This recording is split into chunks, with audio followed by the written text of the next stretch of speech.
Good afternoon, approaching evening-ish. New toy.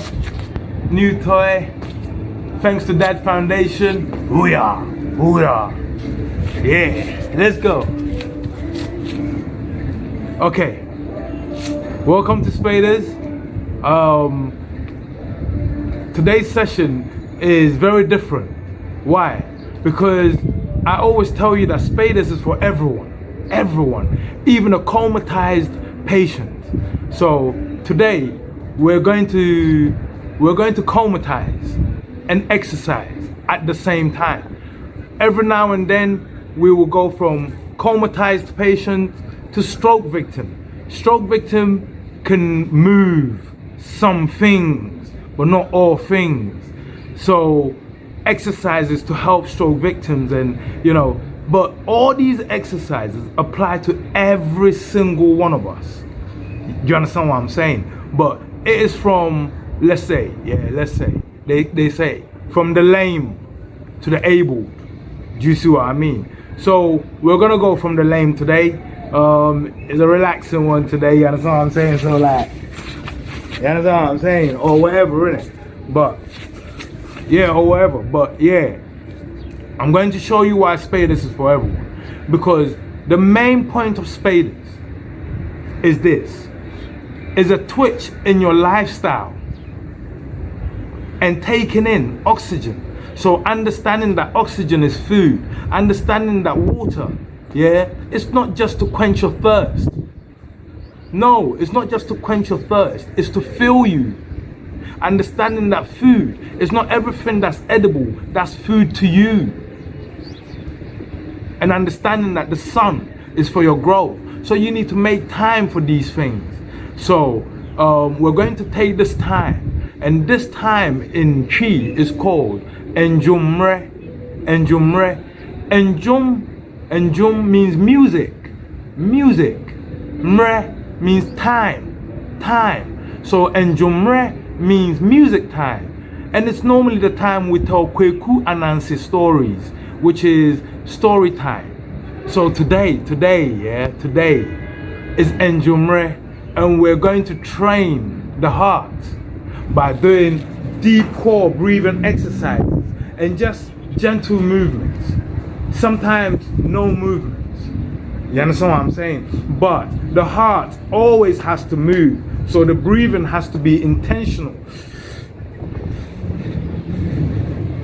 And to couple that, the sound. I'm going to tell you a story. A story that happened today. But get this, in the third person, because the story happened to a mate of mine. It didn't happen to me. It happened to a mate of mine. But to make it easier, so I'm not saying, and then he said, and then she said, and then rah. Let's just pretend, that it happened to me. So then I'm going to tell the story in the first person. Do you see what I mean? But I'm telling you, just like he told me, it happened.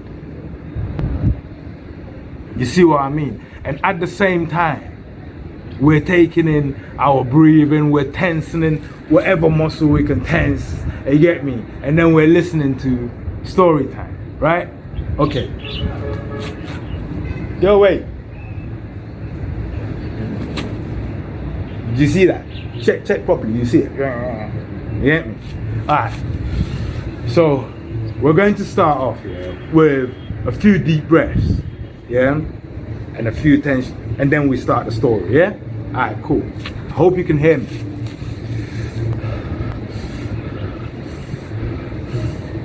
We will change our positions. You understand what I'm saying? We're not going to stay in the same position. So,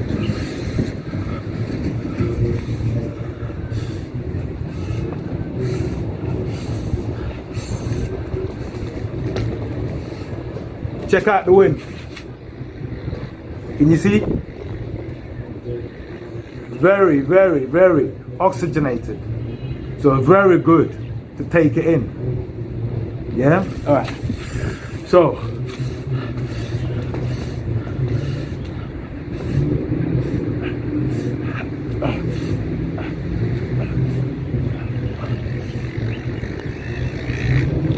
So, imagine man's at work. Yeah, imagine man's at work. Since morning, man opened the shop, man did everything, and the shopkeeper had to come around 2. Yeah, around 2, because obviously she had her things to do. You understand what I'm saying? So man's been in the shop all day. Now when the shopkeeper arrives now, yeah, man thinks, shit, man needs to go and get something out of his system. You get me? I need to get something out of my system. So man's running. Get to the room, get everything ready, get to the bathroom, sit on the toilet, and man thinks to himself, nah man, why should I shit in my room and stink up my room? Why? Nah, man ain't gonna shit in my room. Man's gonna go up to the roof, yeah, and go to the Spadas toilet, yeah, and shit in the Spadas toilet. Open the door, let the breeze in. You understand what I'm saying? Chill, relax, look at the sky whilst man's taking a shit. Wow! It's a dream. You get me? It's a dream. Go to the Virgin Islands, yeah, where Richard Branson has his house. One of the toilets where Mariah Carey sat her big ass, yeah, is open, ocean view. So man's thinking, yeah, Spadas toilet, sky view, booyah, got it.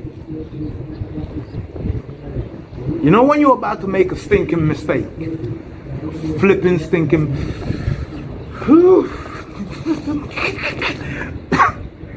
The biggest stinking mistake you've ever made. So watch this. Man gets everything ready. Man comes through the gate. Man goes upstairs. Man goes to the Spadas toilet. Man sits down. You get me? So it's like this. Man sits down. Yeah? Man gets everything ready. Man takes a deep breath. And man squeezes. And man feels it coming. And man goes, shit. It's too late. Can't pull back. Man can't pull back. Man stuck in that position. Everything's dropping down. Man can't pull back. But man needs to pull back. Why? Stinking mistake. Man just remembered. See last night? Okay. There was a flood. Yeah, there was a flooding in the house. And when we located the flooding, it was in the Spadas toilet. And guess what was broken? Yeah, you guessed right. The system that linked, listen, the system that linked the flushing system to water, that was broken. So we have to turn it off because it floods the whole place. Man forgot. Man absolutely what? Forgot. Man sat down. Man took deep breaths. Man squeezed. Man couldn't pull back. I couldn't pull back. That's when I knew I had made a stinking mistake. A flipping stinking mistake. Now, man's chasing buckets, water, everything. Come clean this thing. Flush the first load. Nah. Blocked it. Man blocked it. Went back down. Got a second load. Came back up. This time took my time. Raised the angle. Everywhere. Shit.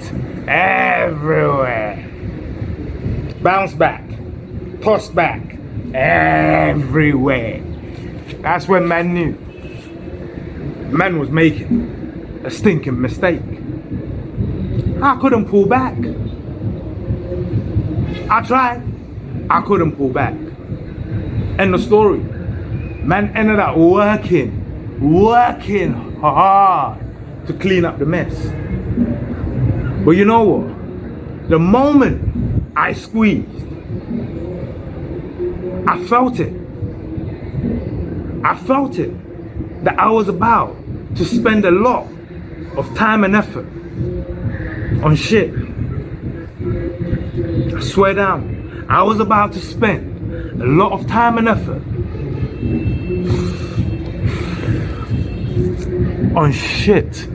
I swear.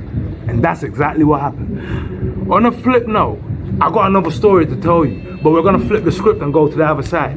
This story is funny. I swear that it's funny. Because had this story happened in England, or in America, or anywhere in the West, it would have turned out slightly different. I swear that. Watch, I'm coming. Watch. I'm coming. Alright, so get this. A bit noisier, but get this. When I was younger, I lived in a place called Medina, and get this. Today they talk about Nima and this and that, places being bad. Listen, back in the day, the baddest people were from Medina. You understand what I'm saying? And let me tell you, you knew. And get this, one time in the market, there was commotion, and it turns out that they caught someone who had committed a crime. Yeah, and get this. Apparently, I'm gonna tell you the story before I got there. But what I'm told happened before I got there, and then I'll tell you what I witnessed when I got there. So before I got there, apparently this is what happened. There was a woman. She was standing in a corner, somewhere over there. There was a road. It was right here, let's say there, and she was minding her own business in that corner, but she was looking at other people's businesses down and up the street. She noticed a man dressed like a Marlin, with a long robe, stood in his own corner, minding his own business. Okay, she kept standing there and she kept looking. Okay, then she noticed a child. And then as the child was walking on that street, the child noticed some type of money on the ground. So that brought her eyes onto the thing, and she realized the child had found money. The child went down to pick up the money, touched the money, and she witnessed the child turn into a yam. Nope.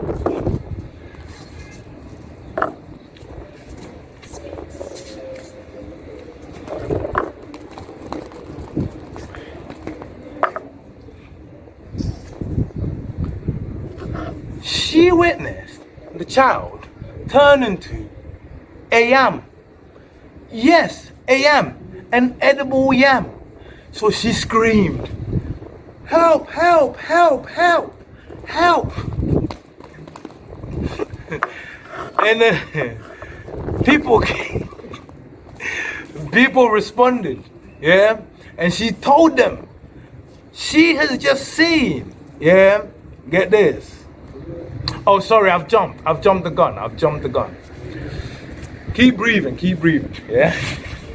Okay. Keep breathing. Okay. She told them she had just seen a little kid reach for that money, turn into a yam, and then that Malam over there immediately rushed over, picked up the yam, and put it in a sack. They grabbed the Malam. They grabbed him. Immediately they went to work. Pop, pop, pop, pop, pop, pop, pop. So it was at this time that rumors were flying. And as kids, when we heard that commotion was going on, we ran over, me and my boy T. So we ran over, me and TJ. So watch this. Now, from this moment, I witnessed this, So they got the man. They beat the man up. And they got a sack, And they realized that in the sack is not one yam, but it's many yams. But the woman says that the yam just went in. Remember, we're here to breathe. We're here to breathe.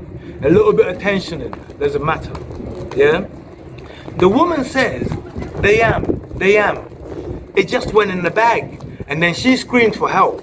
And then they came. So the ideology is many yams, the ones on top, one of them is the kid. One of these is our yam kid, right? Instead of taking the ones on top and separating them from the bottom ones, they tipped everything over. Everything over. So let's just imagine maybe about 7 or 8 yams in there. The woman claims one of them is a kid. Yes. They beat the Malam up. The Malam says that that's not the case. You don't understand that? The Malam says that's not the case. The woman is delusional. They keep beating the Malam up, and then someone in the crowd provides a knife. You know, pulls out a knife. Threatens to stab the guy, but the guy's still not saying anything. That's when someone suggests, test the yam. Test the yams. So, let's freeze for a moment, because now I'm a bit older. Had I been this age back then, I would have said, don't touch the yam. Let's take the guy to the police station, and let's find out medically, somehow to test the yam for human DNA. But you can't touch the yam just in case it is a boy. Because then if you do anything to the yam, you are now hurting the boy. The Malam only turned the boy into a yam. But you will be murdering the kid if you cut the yam. I would have said that now. But watch this. Back then, I was just stood there. I had no voice. And when the person suggested this, they went, clever idea. Good. They grabbed the first yam. It looked like yam. It was white on the inside. There's no test to prove yam human DNA, but as far as the inside of that yam was concerned, you can cook it and eat it. They assumed, or they said to themselves, that ain't a boy. They put that down, cut. They picked up another yam, pat, same, put that down, cut, poop, yeah, pick, cut, poop. All this time the Malam is sat there bleeding. And it seems all he has is yam, white yam. That's it. They picked up maybe the 4th or 5th one, yeah? They cut it. And to my amazement, you're not gonna believe this. I swear that. But I'm telling you, yeah? To my amazement, the inside was as red as blood. So normally you cut a yam, and you're going to see white, yeah? Or if you're lucky, you will see puna. It's yellow on the inside. That's the sweet yam. That's my favorite, puna. So the Malam could have turned the kid into a sweet puna. It would have been yellow, and he would have got away with it. But this yam, I'm not saying is human, but this yam was red, and I don't think it's normal. But now I'm thinking back, and I'm thinking, rare. So, who committed a crime against the kid? The Malam. If you can turn a kid, a human being like me, into a yam like this, then the assumption is, somehow, somewhere, you must be able to turn a yam that you turned into a human back into a human. So the assumption is, if you've caught him, give him that option. If he believes in what he's doing, then he'll do it. No, instead, the people, yeah, they grabbed the yam, cut it, it was red. And it was their proof that the Malam had turned a kid into a yam. A bloody yam. He turned a kid into a flipping bloody yam. Imagine that. But now, that we know the kid has been turned into a bloody yam. What we didn't know at the time is, have we slit the kid's neck, arm, heart, lungs, head? We didn't know what we slit. We just slit.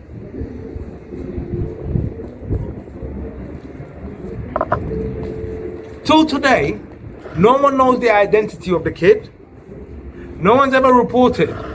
Yeah? Well, not that I knew. Because I don't remember a kid being reported at that time missing, or any of my friends missing in Medina at the time. But the Malam, yeah, had a strange yam.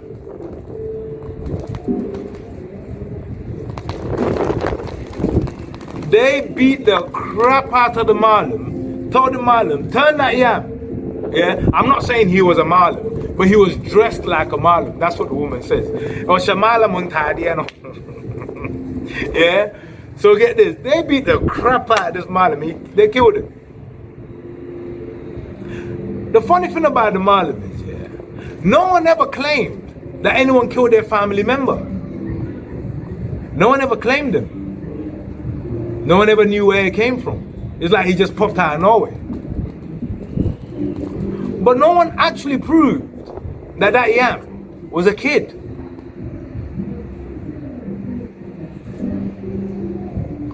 But I'm telling you, yeah, had this been a Western nation back then, even as far as back then, and they caught a guy who they claim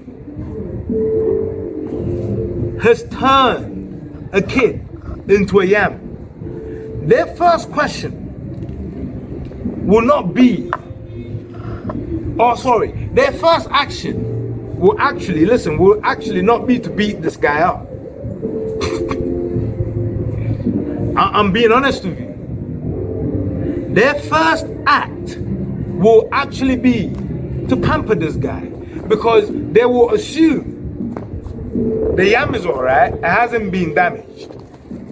Therefore, if he did turn the kid into yam, keep the yam safe. Keep what? The yam safe. Now, take the Malam, let him know he's been caught. He's got two options: vanish if he can, or the yam is being kept in a growth condition until he decides he wants to get out of prison. He wants to get out of hard labor, and he decides to take us back to his shrine, where he turns boys that he's turned into yams on the streets back into boys at the shrine. And we can break the shrine, or if it was in the West, they won't break that shrine, because that shrine is proven to have powers. So instead, what they will do, they will incorporate him into their system, use him to psychologically control their people. Use his knowledge, use his magic to their benefit. Imagine if Ghana had harnessed this Malam's magic. Today, Ghanaians will be the biggest tourist in every country, and I'll tell you how. We only need to send one Ghanaian legally, and he needs to order 2 containers of puna. Every Ghanaian will not do any other business. They will go to anyone's country and sell yam. Even if yam is not eaten in that country, they will just keep selling yam, because half of the container is real yam. The rest is illegal Ghanaians just coming in as yams and leaving as boys and girls. It's simple as that. Listen, by now, everyone will be afraid of Ghana. Why? Listen, by now we would have harnessed the power of this Malam. Turn a nuclear bomb into a yam. Literally, into a yam. put it in a suitcase, put it in our armpit like this. Yam, go. Take it to every nation and park yams in every corner of every nation. Like, they'll just see Ghanaians at every corner selling yam. They'll be like, yo, bro, why do Ghanaians do that? They'll be like, what do you mean? Why is it that Kwame sells yam? Kofi sells yam. Ama sells yam. Ajua sells yam. Ifya sells yam. Everybody sells yam. Why? They don't know the greater plan. Because in the end, you know what Ghanaians could do? Park up yam bombs everywhere in the world, and then one day just make an announcement. Don't move. Don't move. Our agents are everywhere. Have you seen the amount of yams you've got in your country? It's a yam invasion, mate. It's a yam invasion. That's what the West would have done. They would have just yam invaded Africa with that knowledge. But not Africans. We're scared of ourselves.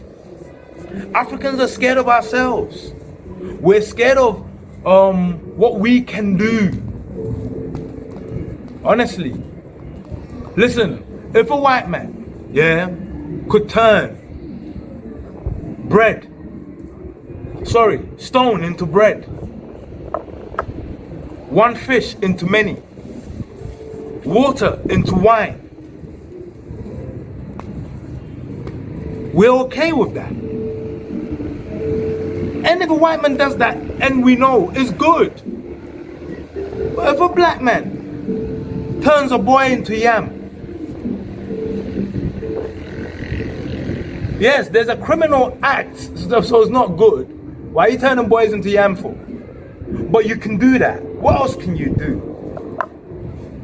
You're working for the state now. We're harnessing your powers for the power of good now. You can direct and shift. But yeah, they killed him.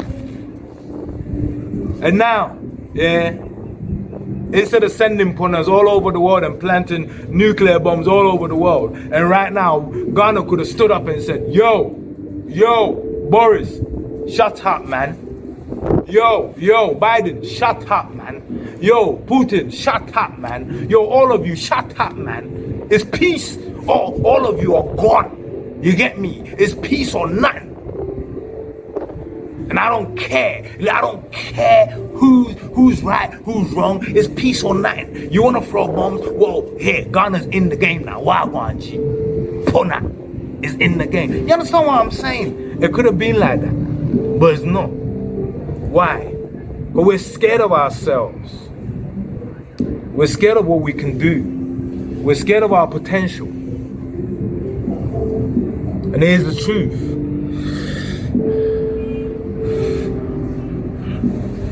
Today's exercise has been very enlightening. Stop being scared of yourself. Believe that you can do anything. Anything anyone can do. And you've done it.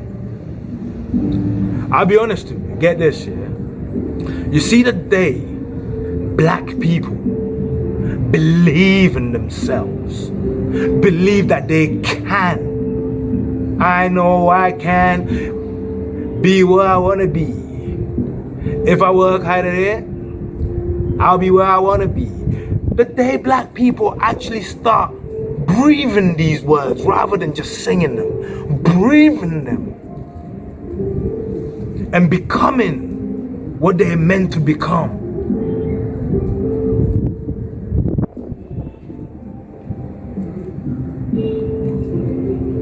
See that day, the world will have peace. Because get this, do you know why there's no peace? There's no peace because not everyone is at peace with themselves. When everyone is at peace with themselves, then peace will arrive. And black people are lost. They're scared of themselves. They're scared. But most of it,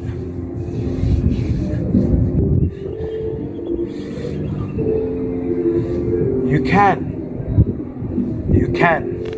You can be anything you want to be. Listen, I'll prove to you, you can be anything you want to be. You can be as black as I am right now and choose to be white. Michael Jackson chose to be white and he became white. Think about it. Loads of people in Africa, they choose to become white. They're not born white. They're born as black as I am right now and they choose to become white. We have a choice to make. You can make any choice you want. Not every choice will suit you. Not every choice will be healthy for you. Choosing to become white when you're black, I'm telling you, it's not healthy for you. But it's not racism, because you're meant to be who you are meant to be. The world is a bowl of salad with a bit of green, with a bit of red, with a bit of carrots, with a bit of this, with a bit of that, even with a bit of sourness and sweet. So some of the people are meant to be sour, some are meant to be sweet, some are meant to be kind, some are meant to be horrible. We're meant to experience everything.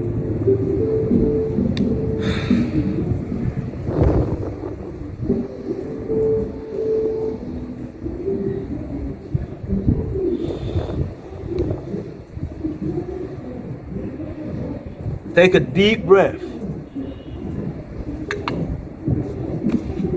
Good evening.